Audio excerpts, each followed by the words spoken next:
Sudha, welcome to Sudhashree vlogs. ఈరోజు నేను భోగికి ముగ్గు వేశాను. నాకు చాక్పీస్తో మాత్రమే వేయడం వచ్చు. నార్మల్గా ముగ్గు పిండితో అయితే అస్సలు చేత కాదు, అసలు కర్ర సరిగా రాదనమాట. అందుకే నేను ఊరిని చాక్పీస్తో అన్ని కలర్స్ వేస్తాను. మా మమ్మీ మొత్తం అవుటర్ లైన్స్ మధ్యలో ఏమైనా డిజైన్స్ ఉంటే అవన్నీ వేస్తాం. ఎలా వస్తుందో ఫైనల్లీ ముగ్గు మీరు కూడా చూడండి.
ఫైనలీ ముగ్గు ఇలా వచ్చింది. కలర్స్ కూడా నేను బాగానే వేసాను, అసలు ఎక్స్పెక్ట్ చేయలేదు ఇలా వస్తుందని. చాలా పర్ఫెక్ట్గా అవుట్లైన్స్ కూడా మా మమ్మీ వేసింది. మా మమ్మీ ఒకప్పుడు చాలా బాగా ముగ్గులు వేసేది, ఇప్పుడు అన్నీ మర్చిపోయింది. అందుకే నేనే వేస్తున్నాను. పోయిన ఇయర్ కూడా వేసాను, అవి కూడా నేను షార్ట్ వీడియో చేసి పెడతాను, అవి కూడా చూడండి. ఇప్పుడు చూస్తున్నారు కదా, వేసి ఇంట్లోకి వెళ్ళి లాకేసుకున్నాం పడుకుందామని, అంతే. ఒక కార్ వచ్చి పని చేసేసింది, చాలా కోపం వచ్చేసింది అసలు.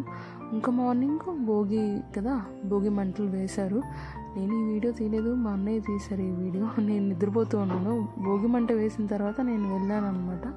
మా నాన్న కూడా బాగా భోగి మంటలో చలి కాంచుకున్నాడు. జస్ట్ ఒక 5 minutes అలా కూర్చొని తీసుకెళ్ళాము.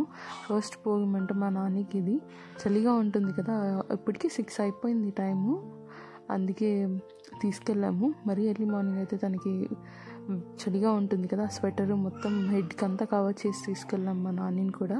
ఇంకా మార్నింగ్ అయిన తర్వాత మొత్తం భోగి మంటల్లో మొత్తం బొగ్గులు అవన్నీ హీట్ అవుతూ ఉంటాయి కదా, అప్పుడే వాటర్ పెట్టేసి మేమందరం తలస్నానం చేసాము ఆ వాటర్తోని. మా నాన్నకి కూడా ఆ వాటర్తోనే తలస్నానం చేయించాము. చాలా మంచిది అంటారు, మీరు కూడా అలాగే పోసుకోండి, చాలా బాగుంటుంది.